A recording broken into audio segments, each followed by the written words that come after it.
My name is Emily, a 25-year-old with a life many would envy. My career in marketing had taken off faster than I'd dared to dream, and I was surrounded by a group of friends who were more like family. But for all my success, my love life was a series of unremarkable dates and fleeting connections. That was until a regular evening turned into something out of a storybook. It was a casual dinner with friends at a new restaurant, Savory Secrets. The place had a buzz about it, a mix of modern chic and cozy comfort. I was there with Sarah, my college roommate turned confidant, and Mike, the friend who always had my back. We were celebrating my latest promotion, and I remember feeling a mix of pride and excitement. "Emily, you seriously need to take a break and enjoy yourself. You've earned it," Sarah said, raising her glass in a toast. Mike chimed in. "Yeah, maybe you'll even meet someone interesting tonight. This place is swarming with potential." I laughed it off, focusing more on the intriguing menu. That's when Mark, the chef, approached our table. He was charismatic, with an easy smile and an apron that told stories of his culinary battles. "Evening, folks. I'm Mark, the head chef. I couldn't help but overhear it's a special occasion. Mind if I recommend something off-menu? It's a creation I'm particularly proud of." His confidence was intriguing. "Sure, why not? Surprise us," I replied, intrigued by this unexpected interaction. As Mark walked away, Sarah nudged me. "He's definitely interesting, right?" I brushed off her suggestion, focusing instead on the ambiance and the laughter of my friends.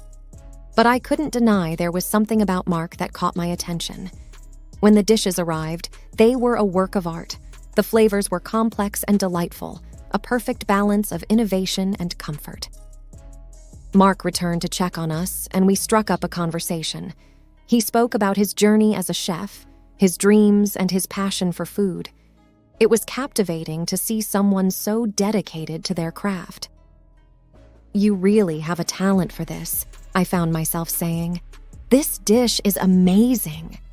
Mark's eyes lit up with genuine appreciation. "Thank you, Emily. That means a lot. I hope I can cook for you again sometime."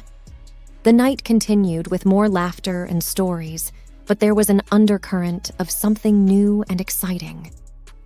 As we left the restaurant, Mark caught up with us at the door. "It was great meeting you all. Emily, I hope to see you back here soon. Maybe next time you can try another one of my special creations." His words lingered with me as we walked away. Sarah and Mike teased me about the obvious spark, but I brushed it off as just a pleasant encounter. Over the next few days, thoughts of Mark and his culinary magic kept drifting into my mind. There was an undeniable connection, something I hadn't felt in a long time. It was a feeling of curiosity, of wanting to know more about this person who had appeared so unexpectedly in my life. Returning to Savory Secrets became a new routine for me. Each visit was an opportunity to dive deeper into conversations with Mark. Our chats moved from culinary arts to dreams, aspirations, and shared laughs. It was refreshing, easy, and before I knew it, we were seeing each other outside the restaurant. One evening, as we walked through the city park, Mark turned to me and said, "You know, Emily, I've never met anyone who gets my jokes as much as you do." I laughed. "Well, I've never met anyone who can cook as well as you do. Guess we're even." Our dates were simple but special. We'd go for long walks, try out new cafes, or sometimes just sit and talk for hours. It felt like we'd known each other for years, not just weeks. One night, sitting on his couch, sharing stories of our childhood, Mark looked at me with a seriousness I hadn't seen before. "Emily, I don't know how to say this without sounding like I'm rushing things, but I feel something strong for you, something I haven't felt in a long time." His vulnerability struck a chord in me. "Mark, I feel the same way. It's like we found something rare and precious." The conversation that night was a turning point. We both acknowledged the deep connection we felt, and it wasn't long before we were talking about a future together. Things moved fast, and some of my friends, like Sarah, were cautious. "Emily, aren't you two moving too fast? I mean, it's great, but it's only been a couple of months," Sarah expressed her concern one day over coffee. "I know it seems quick, Sarah, but with Mark, it just feels right. I can't explain it," I replied, trying to convey the certainty I felt in my heart. Mark's passion wasn't just limited to his work. He was equally passionate about our relationship. He'd surprise me with little notes, impromptu dates, and always made sure to listen and understand me. It was a level of attention and care I hadn't experienced before.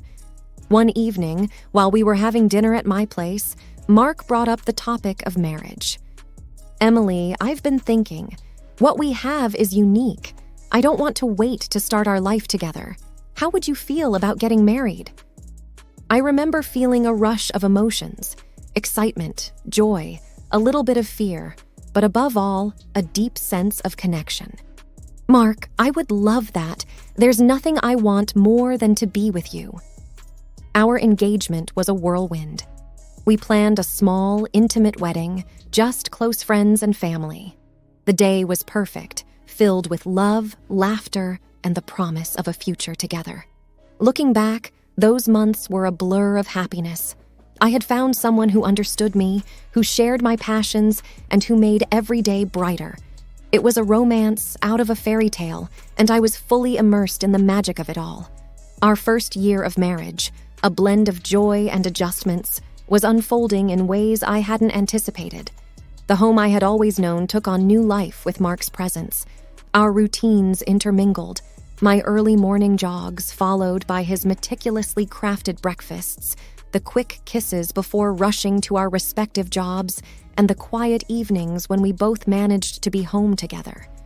But beneath the surface of our domestic bliss, a current of tension was slowly rising. Mark's commitment to his work was admirable, yet it began to take a toll on our time together. His hours at the restaurant extended late into the night, leaving me in a quiet house, thoughts wandering to the growing distance between us. One night, as we sat down for a rare dinner together, I decided to voice my concerns. "Mark, I love that you're so passionate about your work, but these long hours? I miss you. Is there any way you can cut back a bit?" He looked at me, his face etched with a mix of concern and an unspoken pressure. "Emily, you know I'm doing this for us. I need to match your success, to contribute equally. I don't want you to feel like you're carrying the burden alone." "It's not about the money, Mark. I just wish we had more time together," I replied, the words tinged with a longing for our earlier days.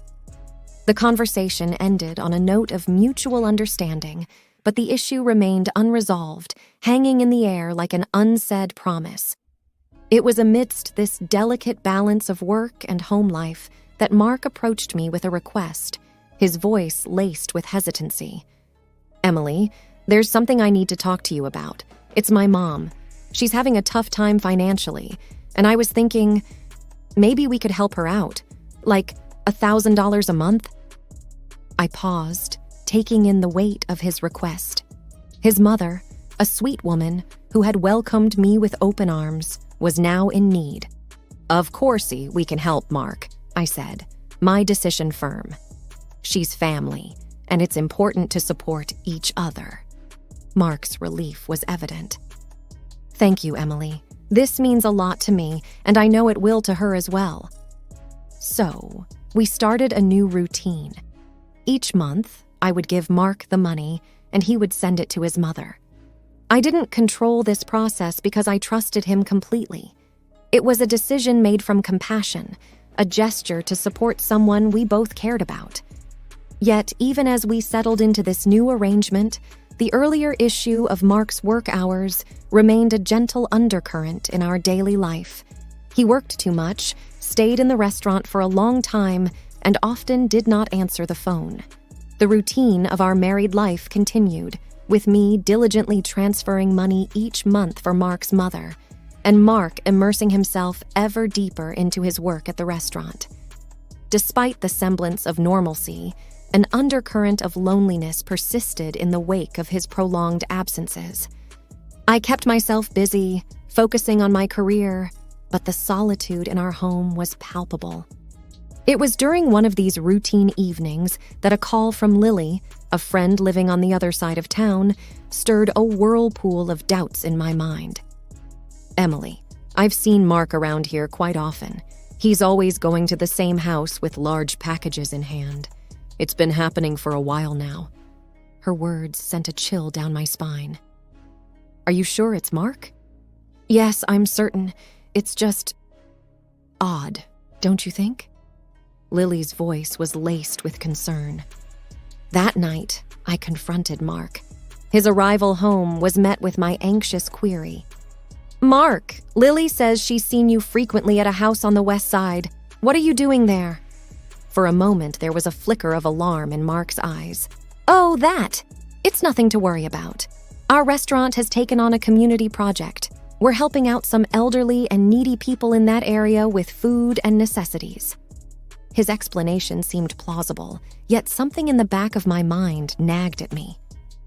"But why didn't you tell me about this project?" "It didn't seem important. It's just part of the job," he replied casually, but I could sense a hint of discomfort.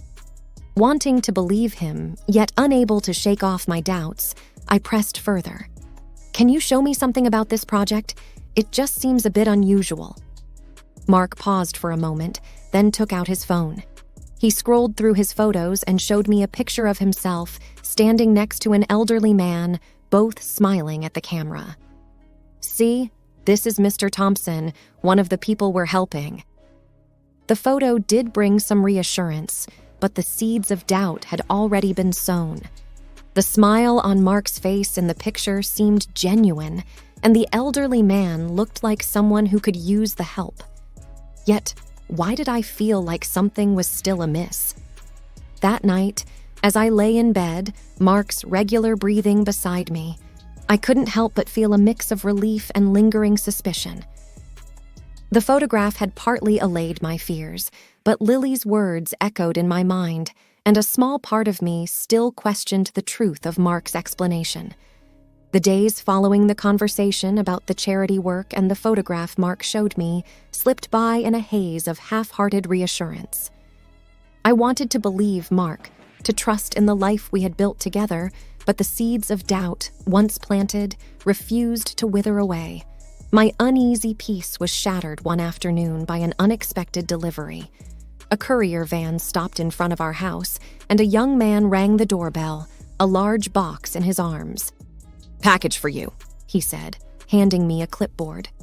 Confused, I looked at the box and then at the delivery note. "There must be some mistake. We didn't order this." He checked the address and the name on the note. "It's all here, correct address, signed off by a Mark. It's baby supplies, diapers, baby food." I felt a chill run down my spine. "Baby supplies?" "Yeah. You sure they're not yours?"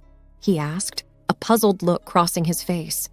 "No, they're not," I replied, my voice barely a whisper. The courier scratched his head. "Well, maybe your husband ordered them for someone else. He orders similar stuff to another address quite often." His words struck me like a lightning bolt. Another address? The same one Lily had mentioned seeing Mark go to with packages? I handed the box back to the courier. "There's been a mix-up. These aren't for us." The courier seemed to sense my distress. "Maybe your husband just got the addresses mixed up." Happens sometimes. As he drove away, I stood there, rooted to the spot, my mind racing. The coincidence was too glaring, the implications too stark to ignore. I needed answers, and I needed them now. Determined, I went inside, grabbed my keys, and headed straight to my car. The address, the same one Lily had seen Mark visiting, was now my destination. My hands trembled on the steering wheel, each turn bringing me closer to a truth I both dreaded and needed to confront. The drive felt surreal, as if I were moving through a fog of disbelief. How could my life, which seemed so perfect, unravel so quickly? What was waiting for me at that address?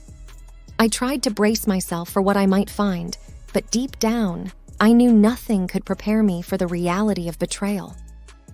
As I neared the address, my heart pounded in my chest. I parked the car, took a deep breath, and stepped out. The house in front of me looked ordinary, yet it held the key to the secrets Mark had been keeping. Standing at the doorstep of the unknown, my heart raced with a mix of fear and determination. The door opened, and a young woman appeared, her eyes curious and a little cautious. She was holding a toddler, no more than a year old. "Can I help you?" she asked, looking at me with a puzzled expression. I took a deep breath, trying to steady my voice. "I'm looking for Mark. Is he here?" Her eyebrows knitted in confusion. "Mark. Yes, he's here. Who are you?" Before I could answer, Mark appeared behind her. The look on his face when he saw me was a mix of shock and fear. "Emily, what are you doing here?" I could barely find my words. The sight of him in this setting felt like a punch to the gut. "I could ask you the same, Mark. What's going on?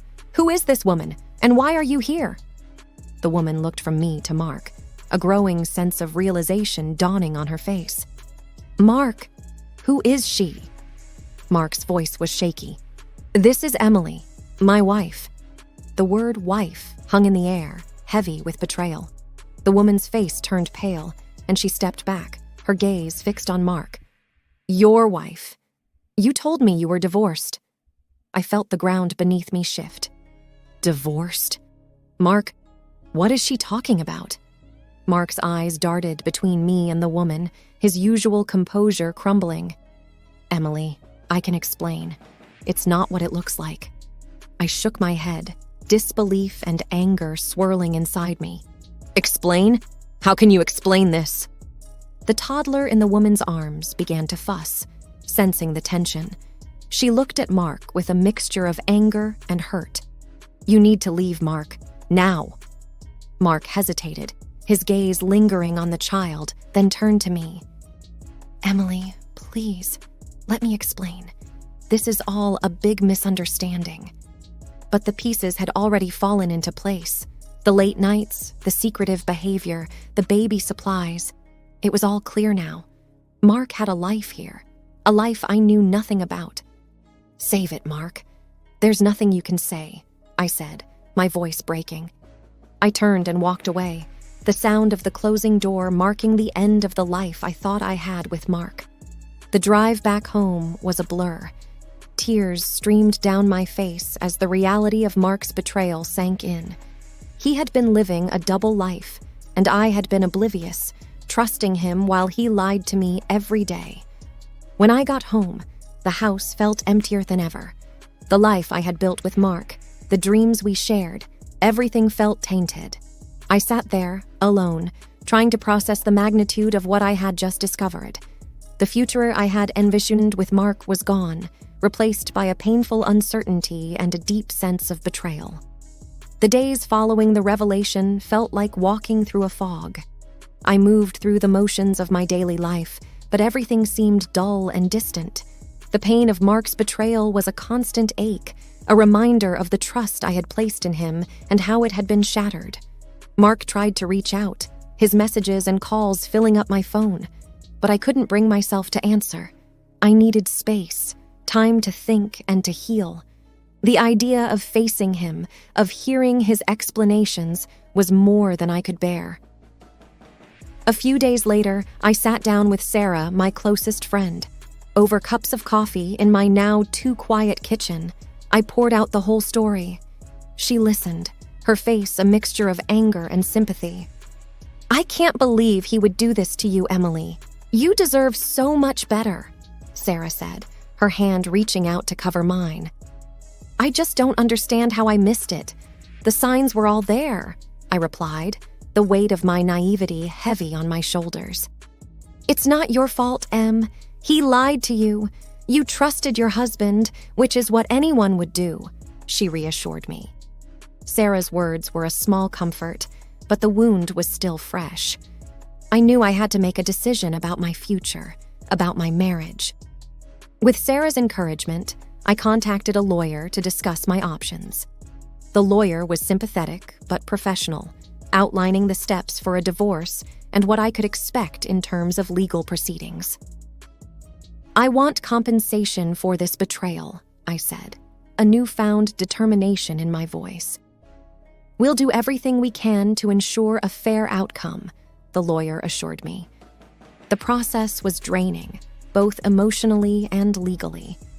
Mark's attempts to explain and reconcile turned into pleas for forgiveness as the reality of the divorce proceedings set in. But for me, the trust was broken beyond repair. In the midst of the legal battle, I also had to confront the financial deceit. The money I had given him under the pretense of helping his mother, it was meant for his second family. I supported his mistress and child. Unraveling our joint finances and reclaiming what was rightfully mine became another battleground. As the divorce proceedings dragged on, I leaned heavily on my friends and family for support. They were my rock, providing comfort and strength when I felt overwhelmed by the chaos that my life had become. Finally, the day came when the divorce was finalized. It was a bittersweet moment, the end of a chapter in my life that had started with so much promise, but ended in deception.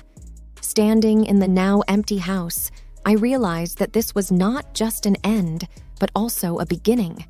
A chance to rebuild, to find myself again after being lost in the shadow of a relationship built on lies. The journey ahead would be challenging, but I was ready to face it. With the support of my loved ones and the lessons I had learned, I knew I could move forward, stronger and wiser.